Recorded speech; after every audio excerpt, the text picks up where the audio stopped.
Assalamualaikum warahmatullahi wabarakatuh.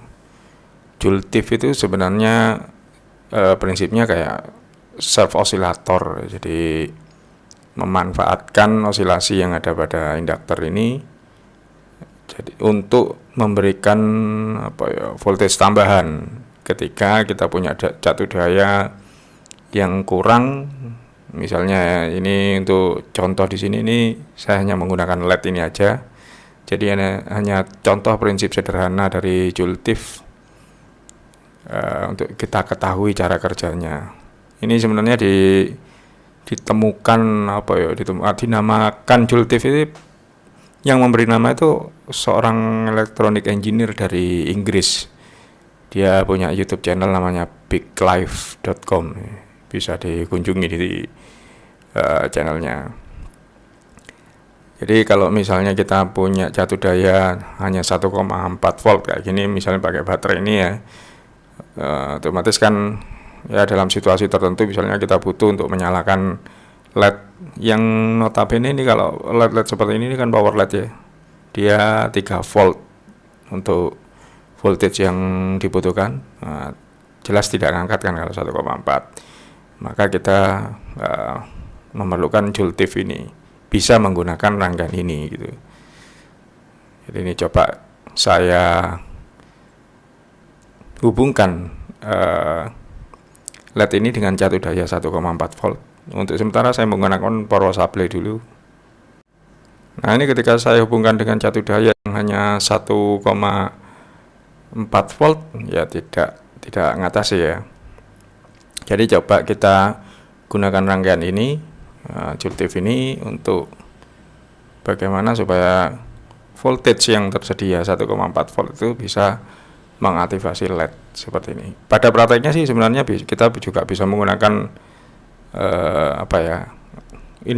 induktor yang dengan inductance yang cukup besar ya, bisa menggunakan yang dari trafonya ini lampu CFL atau apa ya, karena dia induktif, induktornya cukup besar, otomatis voltage drop yang dihasilkan juga akan lebih besar. Tapi karena di sini prinsipnya kita hanya untuk mengetahui prinsip kerjanya, ya sudah cukup rangkaian sederhana ini aja. Oke, coba ini jatuh daya ini kita hubungkan ke rangkaian. Oke, coba kita nyalakan ya. Jadi dengan voltage yang hanya 1,4 volt ini kita bisa menyalakan power LED seperti ini ya, tidak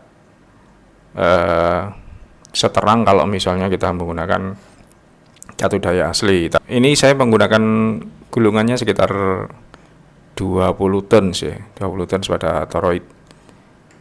Nah, seperti ini ya, coba kita menggunakan baterai ya.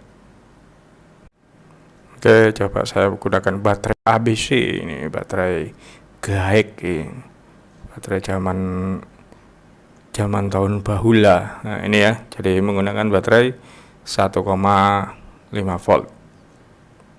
Nah, pada komposisinya itu kita hanya menggunakan transistor. Ini saya pakai TIP 41C.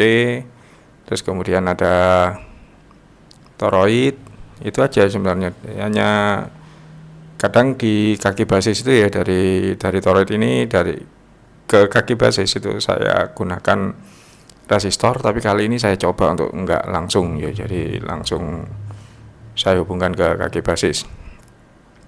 Terus kemudian kalau ya resistor yang ini dia hanya sensing aja, sensing di kaki emitter supaya bisa ini kita baca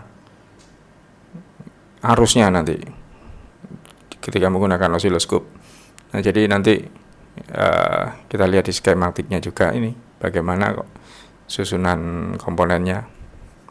Ini sebenarnya konsepsi basic dari inverter kan sebenarnya kayak gini. Jadi prinsip kerja dari Jultif ini sebenarnya kan pada saat VCC ya, pada saat VCC mengalirkan arus, nah ini kan pertama dia kan arus kan mengalir di sini, tapi karena ini hanya 1,4 volt sehingga arus tidak pergi kemana-mana, dia hanya berhenti di sini. Karena untuk menyalakan LED juga dia kurang voltage-nya, sehingga ini tidak kondak, tidak reference to ground ya. Yang terjadi pada akhirnya VCC di sini juga terjadi bias pada kaki basis. Nah, ketika bias pada kaki basis ini naik, ya, ramping, karena induktor pada sifatnya dia tidak bisa menerima perubahan arus secara cepat, makanya arus yang terjadi di sini dia ramping ya, dia naiknya tidak langsung fast gitu, jadi dia ada timing.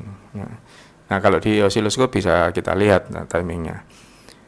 Nah, pada saat dia sudah mencapai 0,7 ya, sekitar voltage drop yang ada pada VBE ini, maka ini kan jadinya on kan, ini transistor.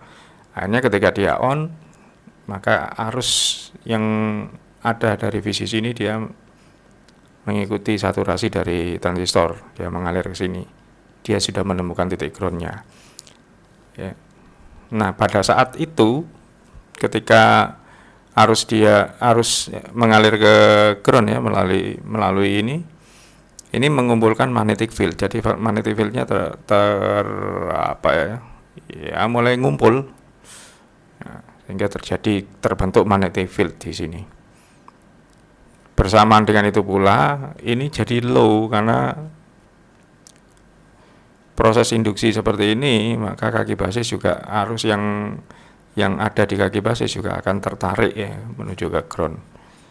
Otomatis ini akan turun. Nah, pada saat turun terus kemudian dia drop,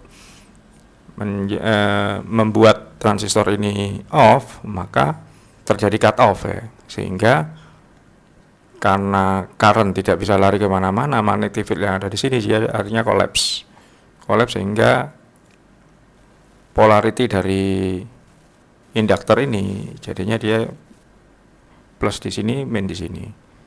Begitu dia terhenti, maka fungsi induktor ini kan dengan magnetic field-nya itu yang collapsing tadi itu, dia berubah seperti baterai ya, seperti generator, sehingga polarity-nya adalah plus di sini, minus di sini. Nah, ini terbentuknya ini voltage yang ada di sini itu terhubung secara seri dengan VCC sehingga tergandakan. Kalau tidak ada load itu bisa sampai bisa ada 24 volt ya. Tapi karena di sini ada LED, di mana LED ini jatuh voltage source-nya adalah 3,5, begitu dia ramping menuju 3,5 maka LED ini nyala, arus sudah mengalir, jadi tidak sampai ke 24 volt. Jadi voltage drop yang terukur nanti di osiloskop adalah sesuai dengan voltage drop yang diperlukan oleh LED ini untuk nyala. Dia sama dengan dioda kan ya.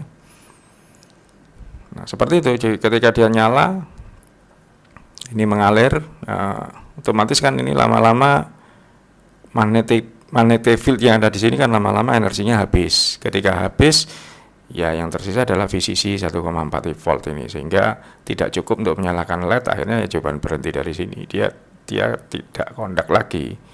Ya, yang terjadi kaki basis teraliri lagi oleh VCC. Jadi terus berbalik seperti itu sehingga terjadi osilasi. Nah, proses penggandaan voltage itu tadi ya yang terjadinya pada saat collapsingnya magnetic field dari induktor ini, itu yang kita manfaatkan. Nah, pada pengoperasian inverter ya sama seperti itu prinsipnya. Meskipun komposisinya ya tidak sesimpel ini ya kalau inverter. Nah, jadi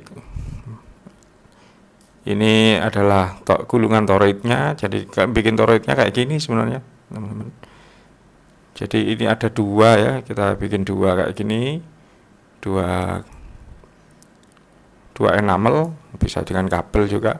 Ini kita gulung seperti ini sampai keluarnya dua juga seperti ini. Jadi ini kan kita mengambil enamel yang kita double ya, kita lipat kayak gini, kita gulung. Nah, ini terus kemudian nanti ini kita putus terus kemudian salah satu dari enamel ini kan pasti terhubung dengan salah satu yang ada di sini. Nah, ketika ini misalnya terhubung dengan ini, otomatis yang ini nanti kita hubungkan dengan yang tidak terhubung. Kalau ini terjadi short, kontak, maka yang ini nanti kita sambungkan dengan yang ini. Ya, terjadinya di sini. Nah, misalnya yang hijau ini ketemu dengan yang merah ini untuk mendapatkan arus dari VCC. Ya, jadi yang ini nanti terhubung dengan ini dan ini akan terhubung dengan kolektor dan basis ya. Kolektor dan basis. Yang ini nanti dan ini yang terhubung dengan ini itu nanti dengan VCC. Ya. Jadi perlu dilihat dengan multimeter ya, yang mana yang short dan open. Gulungnya sebenarnya simple kayak gini, tapi ini karena saya hanya contoh aja, jadi tidak banyak ya, cuma 3 gulung. Ini kalau yang di rangkaian tadi itu sekitar 20. Nah, nanti pada osiloskop ini akan saya hubungkan di sini untuk channel 1, terus kemudian di sini channel 2. Nah, ini kalau kita lihat di osiloskop ya, jadi ini kondisi di kaki basis. Nah, kaki basis kalau kita mulai dari 0, yang dari sini, ini 0 ya. Nah, artinya ketika coba saya paskan dulu. Nah, ketika ini kan ramping pelan-pelan ya, karena memang induktor tidak bisa menerima perubahan arus secara cepat sehingga naiknya pelan-pelan, tapi kemudian pada satu waktu tertentu dia konduktivitasnya sudah kayak kawat biasa gitu, sehingga pada titik 0,7 ya di sini kira-kira ini ya. Kira-kira di sini. Nah, ini di sini terjadi saturasi di mana kaki basis terus naik ya, karena mendapatkan asupan dari VCC tadi, sehingga hard saturation namanya. Di situ kolektor jadinya drop voltage-nya. Ini jadi drop. Kemudian arus mengalir ya ke kaki kolektor menuju emitter. Di sini drop, terbentuklah magnetic field yang ada di sini. Ini langsung terbentuk magnetic field ya. Nah, pada satu situasi tertentu karena ini terhubung ke ground ya, otomatis kan kaki basis lama-lama juga akan mengalami pengurangan. Degradasinya ini juga tidak bisa cepat seperti tadi, sifatnya induktor ya. Bisa dicek di video yang ini tentang tabiatnya induktor itu.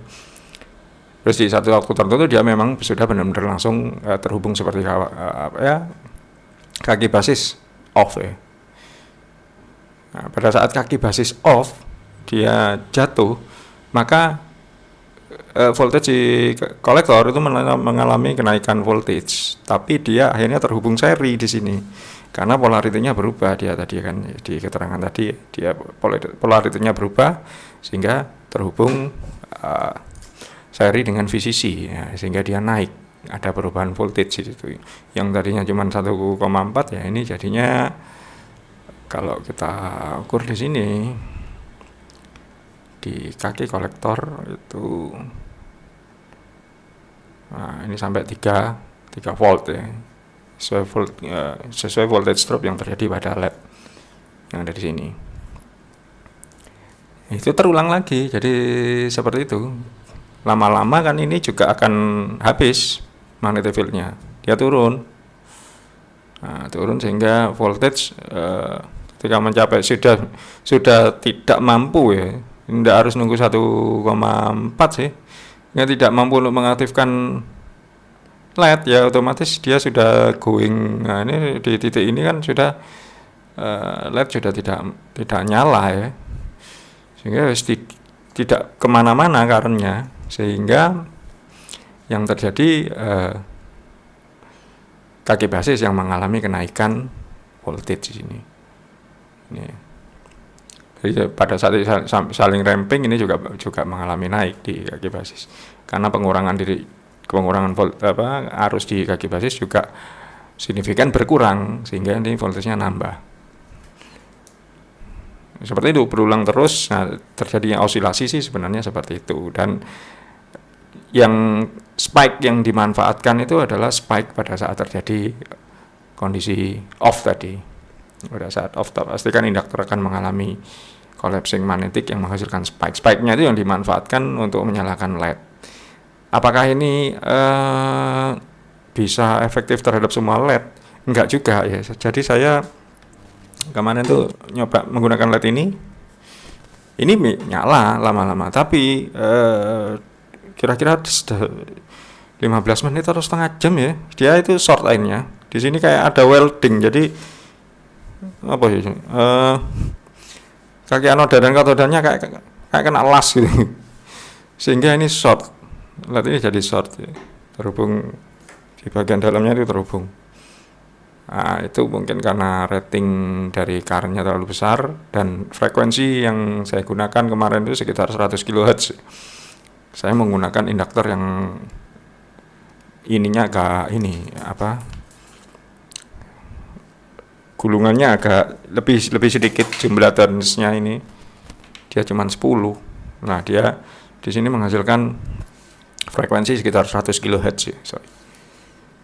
Frekuensi sekitar 100 kHz ini. Nah, kalau yang ini kan 20 turns, jadi beda. 20 turns. Ini lebih turun frekuensinya. Ada di sekitar 40 kHz, 45 kHz. Nah, ini kalau kita lihat di osiloskop, ini berapa ya frekuensinya ya. Tapi saya menggunakan toroid yang berbeda ya, itu yang hitam. Kalau yang tadi kan hijau. Nah, ini saya menggunakan toroid yang hitam. Itu di osiloskop ini coba ya saya lihat frekuensinya sekitar 42 kHz. Untuk yang 20 lilit. Hampir sama antara yang hitam ini dengan yang hijau untuk toroidnya. Nah, topnya ini topnya terbaca 3,4 sebenarnya di sini. Oke, seperti itu prinsip dasar sih sebenarnya dari Jultif gitu ya, Jultif. Baik, terima kasih atas ini karena sudah meluangkan waktu nonton videonya. Mudah-mudahan yang menonton video ini di sini sehat selalu, sukses selalu. Oke. Insya Allah kita jumpa lagi di video-video berikutnya. Wassalamualaikum warahmatullahi wabarakatuh.